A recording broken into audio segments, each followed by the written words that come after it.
Can you describe your own experience on October 7th? The 7th October got me in the Nova party. 6:28, 6:29, it all started, thousands of rockets, and from there, the terrorists didn't care who you are, if you are a Jew, Muslim, Christian, or a Druze. They didn't care at all.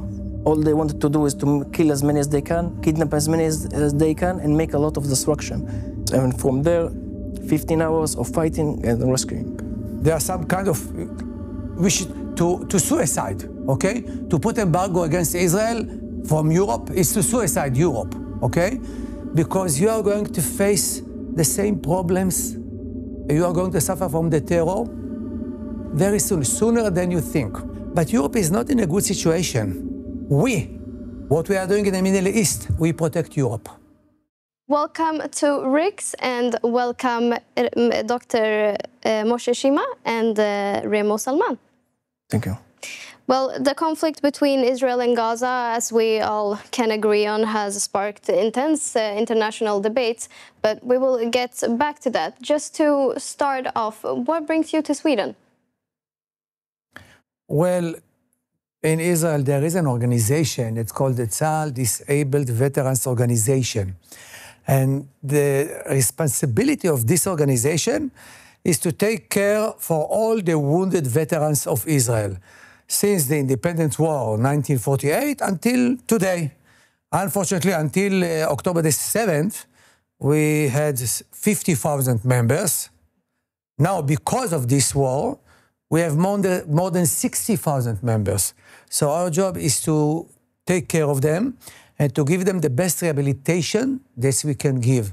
So we have centers in Israel. It's a very unique concept, I will say, okay? We have centers in Israel, in Beersheba, Haifa, Jerusalem, Tel Aviv, which they can come. It's for the entire life, okay? Not just a limited period of time, for the entire life. And they will get everything they need. Physiotherapy, hydrotherapy, workshop, whatever, fun, sport, whatever they need. Because of this war, Iron Sword War, that started in Gaza and then expand to Iran, Hezbollah, Lebanon, and so on and so on, we need to build a new one, the fifth center in Ashdod, which we are going to open, hopefully, in 5 months from now, because we need to absorb all the new veterans, the wounded soldiers that came from the war, mainly from the war in Gaza. But the numbers are so high that we had to build a new center. So this is the organization itself. Part of the rehabilitation is to give them some kind of a free mind, you know, to come to Sweden, a very peaceful place, you know, to go to tour, to do a museum, good food, you know, to walk in the street of Stockholm. So we have many delegations like that, not just in Sweden. We send them all over the world. Last year we sent 32 separate delegations all over the world. And for them is to go out of the, of the vibe of the war, okay? To have some kind of a peaceful mind inside. So this is the main reason why we came to Sweden. Yeah, it's also important to say that the most of the group is Bedouin, Muslims from Israel. And we are here also to tell our story, what happened on 7 October. Can you describe your own experience on October 7th when the attack took place? I'm a policeman in the police Israel force as investigator. I'm 38 years old, married with 3 kids. And the 7 October got me in the Nova party. I arrived to the Nova party 6:22. You know, in the police, you can get extra money if you go guard a football game or a festival like the Nova. I never did it because as an investigator, I know when I start. I don't know when I finish my shift. So I wanted to have more quality time with my family. And on the 6th of October, a colleague of mine told me about the Nova party. She convinced me, and in the end, I agree. And on the 7th October, 6:22, I arrived to the Nova party. A few minutes before it all started, 6:28, 6:29, it all started, thousands of rockets, and from there, 15 hours of fighting and rescuing. Because according to many Israelis, the October 7th changed everything. And my question to you is, did it change your personal perspective on Palestinians and the war? If so, how? I will start. You know, it's a very personal attitude. It's different what you think about it. I can tell you what I think about it.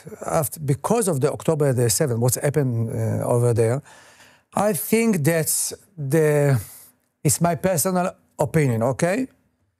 It will be very difficult now to have some kind of a peace with the Palestinians, okay? Because the Israeli population, we thought that there could be some kind of a chance to have a peace with them. But after October the 7th, after we saw what they did to children, to women, to old people, doesn't matter, to everybody in the kibbutzim near the border, okay, to the soldiers and so on, I don't think that there will be some kind, or they will be able to have a real peace with the Palestinians, not in our generation, okay? But this is my personal opinion. If you will ask somebody else, maybe say another answer. I just can tell you that Israel trying to have some kind of a peace with the Palestinians for the last 100 years. We didn't succeed yet, okay? So this is the situation. There is another aspect regarding the October 7th, okay? Not just from the Palestinian point of view, from the Israeli inside point of view, because he told you he fought in October 7th in the Nova, okay?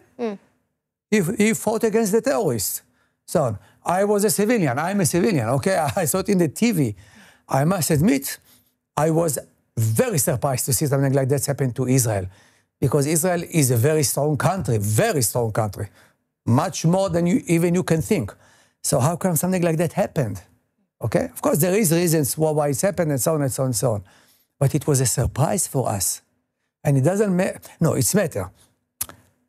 There is a difference about October the 7th, what's happened in the first 3 days, and what is the situation now, as for today.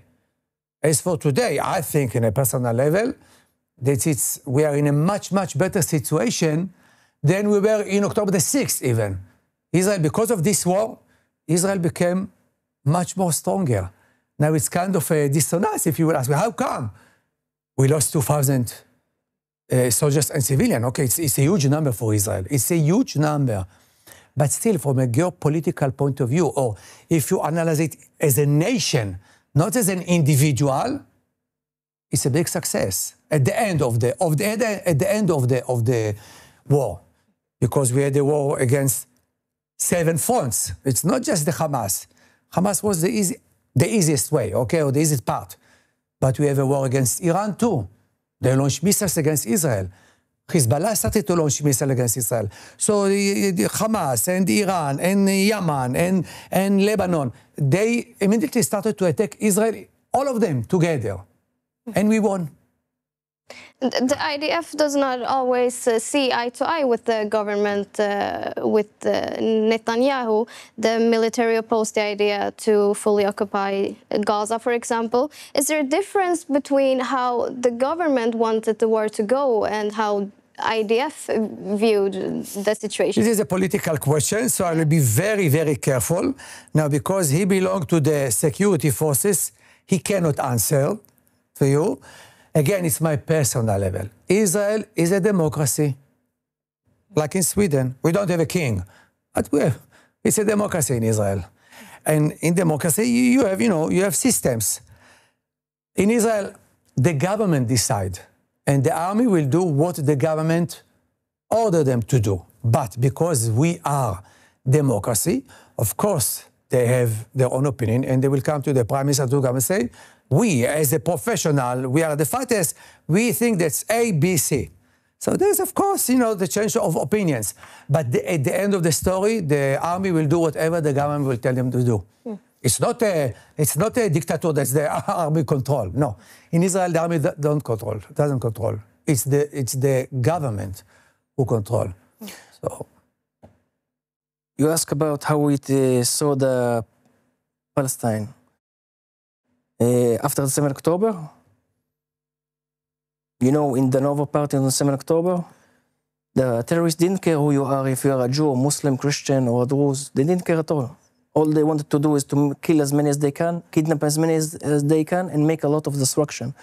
For example, a Bedouin woman, she was wearing a hijab, she was pregnant, they didn't care, they shot her multiple times. Another one, a teenage, next to the Nova Party on the road 233, you can see on the camp of the terrorist, he's telling them he is Arabic, Muslim, from Jerusalem. They didn't care, they shoot him in the head. They don't present not the Islam, not the Quran, because in the Quran it's written, you are not allowed to kill. Very simple. We also see that many international observers have, they claim that Israel's response to the war has been too far. What do you think the world misunderstands about Israel's position in this conflict? Okay, I will give you, I will use my PhDs and tell you what. Listen, in Israel, we have 10 million people, like in Sweden. Okay, it's the same. The number of the population is the same. 8 million Jews, 2 million Muslims, and a minority of Christian and Druze, okay? We are surrounded by 528 million Muslims, okay? Now, not all of them are bad Muslims, okay? Now, very good, I have many Muslim friends. But the states themselves, okay, the Arab countries, they are not for Israel, okay? It's very easy to understand it. So we need to fight. So in every 5 years, there is some kind of a conflict because they don't want us to be in this, in the Middle East. This is very simple to understand it. But again, it's the same in the world. Now, Europe is suffering from something that I cannot understand, I must admit, okay? As the Prime Minister, I think it was the former Prime Minister of UK, but I can't remember it correctly. There are some kind of wish to suicide, okay? To put embargo against Israel from Europe is to suicide Europe, okay? Because you are going to face the same problems. You are going to suffer from the terror very soon, sooner than you think. Sooner than you think. Now, because the entire world is just 15 million Jewish, that's it, this is the entire world. We cannot compete with numbers. So we can just compete with quality, okay? Europe, I wish to use a very politically correct word, okay? But Europe is not in a good situation, okay? When you analyze the trend of Europe from a demographic point of view, for example, you are in a big serious problem, okay? So I'm sure that this element influence the European government. And I'm using a very delicate words because it's in the TV. I don't want to say something more, more dramatically. But if it wasn't in the television, I could give you some kind of a linear line to show you what will happen to Europe very soon. Very soon, 30, 40 years from now, from a demographic point of view. That's it. But in the middle of all of this, Israel is facing growing criticism from UN, EU, and human rights organizations. How do you personally deal with this level of scrutiny? You know what, on 7th October, it's not only the attack of Hamas. The first wave was the Nukhba of Hamas. The second wave was civilians. Third wave, fourth wave, fifth wave, sixth wave were civilians. It came inside and also to make terrible things. From Gaza, they came inside, yeah, civilians from Gaza, okay?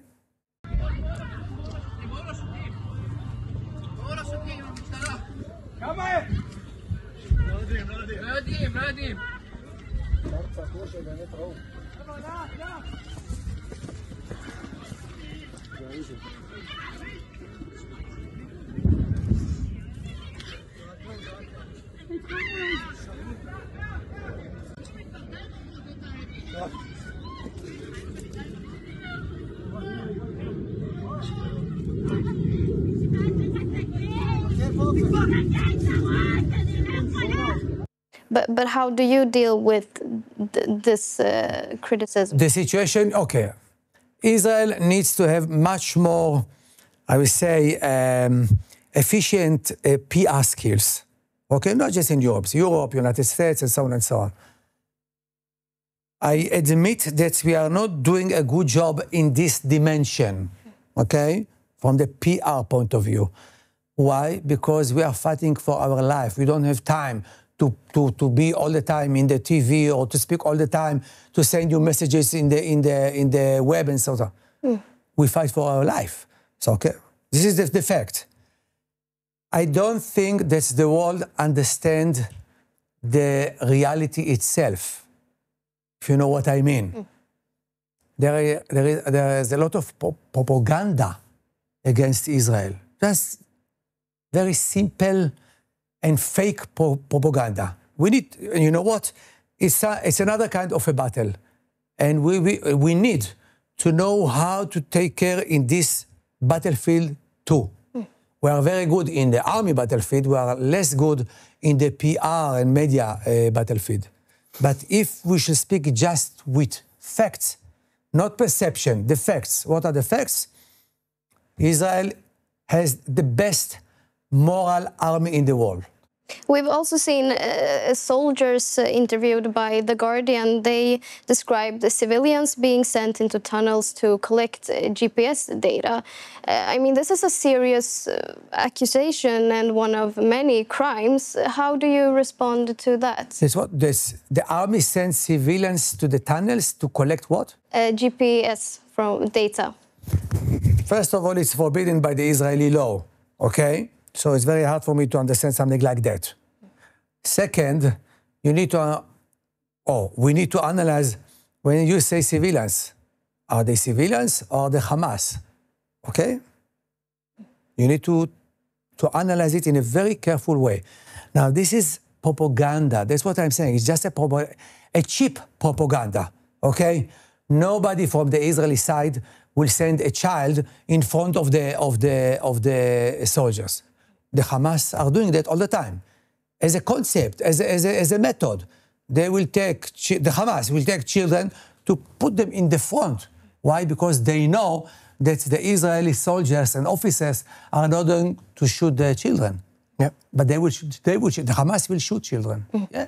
The UN also accused Israel of targeting water infrastructure to displace Palestinians. Do you have any response to those testimonies? The what? I cannot... The UN accused also Israel of targeting water infrastructure to displace Palestinians. What's your response to those testimonies? Well, I'm not familiar with all the details. The answer is no, okay? Definitely. Mandatory, no. There is no something like that. First of all, we are a democracy. Second, there is the humanity side, which in Israel is very, very sensitive. We don't need the UN or any other country to tell us how to be human. We are much more human than any other because we were in the Holocaust, okay?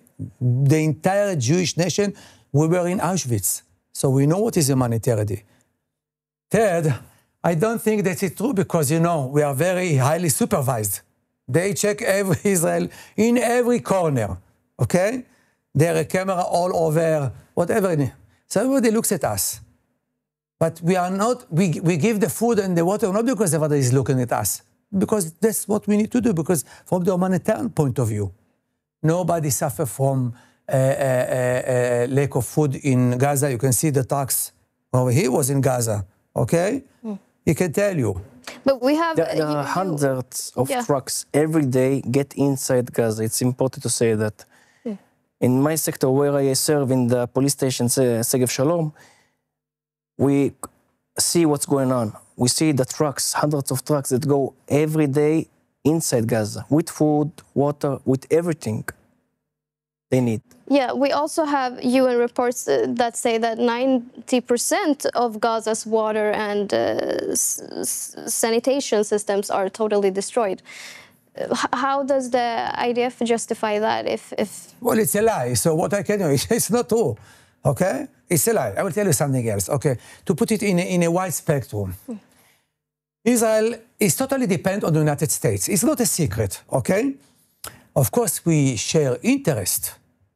The United States has interest in Israel, in the Middle East, but in Israel, because Israel is in the middle of three continents. If you look at the map, Israel is in the middle of three continents, Europe, Asia, and Africa. So United States has interest in Israel, but United States control Israel. I've said control in a very positive way, okay, not in a very bad. And of course, we get, I won't say we get orders from United States, but there are a lot of negotiations and a lot of, as the President Trump used to say, deals with the United States. I don't think that United States or even ourselves will allow ourselves to take water from the citizens of Gaza. We give them the water. They get the water from Israel. They get the electricity from Israel. They get food from Israel. Okay? Just for people to know that. What does a total victory against Hamas and other terror organizations or groups look like, given the current humanitarian situation in Gaza? I don't understand the question. What does a total victory against Hamas and other terror groups look like? The victory, how it looks like, or what? Yeah, well, what does a total victory look like to you against Hamas? Listen, I don't want to use these words. I know that our Prime Minister used this, a total victory. There is no total victory in the Middle East, okay? It's until the next war. But if you analyze it in a very clear mind, okay, I will say something like that. After we shall get our hostages back, then from Israel's side, it's a very good situation. But you need to remember all the time, we lost more than 2,000 people, half of them soldiers, half of them civilians. For Israel, it's a very heavy price, okay? More than 2,000. I don't want to speak about the wounded soldiers, okay? He considered to be a wounded veteran, Remo. So we have more than 20,000 wounded veterans. It's huge numbers.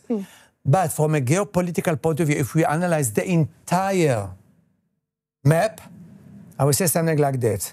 This is Israel, here, this point, Iran, Yemen, and all the entire region. We destroyed the nuclear of Iran, the entire nuclear reactors of Iran, with the help of President Trump, which, if I could, I would hug him and kiss him, okay? But he did a great job, okay? So we destroyed all the nuclear of Iran, which was a threat not just against Israel. It was a threat against Israel, against the other Muslim, the Sunni Muslim countries around in the Middle East, Saudi Arabia, Egypt, and so on and so on. We destroyed the Hezbollah in the north. They were a very serious threat against Israel. We won against them too. So if you will analyze all these spectrums, all these dimensions, this is a very good victory, okay, if I may say so. Still, we wish to have peace. We don't want war. I don't think that the peace is behind the door, not with the Hamas. I do think that now, after everybody saw what are the abilities of Israel, after she was attacked by 7 fronts, 7 countries and terror organizations, and we won them all, I think that Saudi Arabia and all the modest, all the I would say, not the fundamentalist Islam, they will come and we will have peace with Israel. Because, you know, among countries, it's interest. That's it. Right. And it's in their interest to do so. In this point of view, I'm very optimistic. And I think that's what President Trump is doing now is perfect, is the best. Okay? He's doing it in a very wise way. We have a coalition, you know, to put one by one. Just a week ago, a new Muslim country signed the Abraham Agreement. Okay? So this is a trend which is a good trend. If we get back to their integrated Muslims serving the IDF, fighting against other Muslims, how is that viewed from a Muslim perspective? As a policeman, Yeah. I'm Israeli. I protect everyone in Israel from the threat that they are coming from outside. And that's what we did on the 7th October. It's not only me, it's all of us. It was a mix of Jew, Muslims, Christian, those, everyone together, work as one unit, one team, one group, one family against the terror. Because some people say that Israel is against Islam. How is In your Israel, we have 2.5 million Muslims. He is Muslim. We're working together, eating together. We fight together. In my family, my tribe, we have 10 Jew women's. So it's a mix. What would you like to say to Sweden in this question? I will continue what he started. Listen, in Israel, in our Supreme Court, we have a Muslim judge in our Supreme Court. Yeah. The CEO of the biggest bank in Israel is Muslim. Exactly. The CEO of the biggest hospital in the northern part of Israel is Muslim. Okay? We live together inside Israel. Yeah. Okay? He is Muslim, but Israel is his country, like it's mine. It's the same. It's his country like my country. It's the same. His son will be the Prime Minister of Israel, for sure. Why do you think that many people miss this part that you just said? For example, what happened with the Uber taxi driver. Yeah, tell me what happened. Yeah. Just happened on our 2 way. hours ago when we were on the way here, we get in a Uber taxi driver. We asked him from where he is. He told us from Pakistan. And in that time, we speak in Hebrew between us. And asked us, what is the language you speak? We told him Hebrew. He asked us from where are we? We told him we are from Israel. A few minutes later, my wife called me. I spoke with her in Arabic. And then he looked at me and told me, you speak Arabic now? I told him, yes. I'm a Muslim from Israel. He was in shock. And I asked him, what did you think different? He told me that he thought that in Israel there are living only Jew. I told him it's not true. Why do you think people get shocked like this? Because they get the wrong information from extreme... media channels. Yeah. Exactly. Yeah. You know, part of it's anti-Semitism, mainly in Europe. There is still anti-Semitism in Europe. 1%. Can see it in the street all the time. There is no explanation for that. But it's something in the perception of the people. And lack of information. They don't know the facts. So they are just, they're watching the media or they're watching the web or so also. Exactly. And they don't get the real facts and the truth. That's it. And we, as Israeli, we need to do much more how to influence the media and how to spread the facts and the truth itself. The numbers, not just what I think or what he think. It's not easy. It's not easy in our days because, the media, everything is media now, okay? And you have the social media, you cannot control it. But I think Israel should do much more in this specific dimension. What we are doing now is part of it, to give the people the truth, the facts. And I also traveled last year all over the world, almost all over the world, and speak about 7 October. And people that meet me and know that I am a Muslim, half Bedouin, half Swiss, a Muslim, from Israel, most of them are in shock because they don't have the right information. Yeah. Hannah, listen.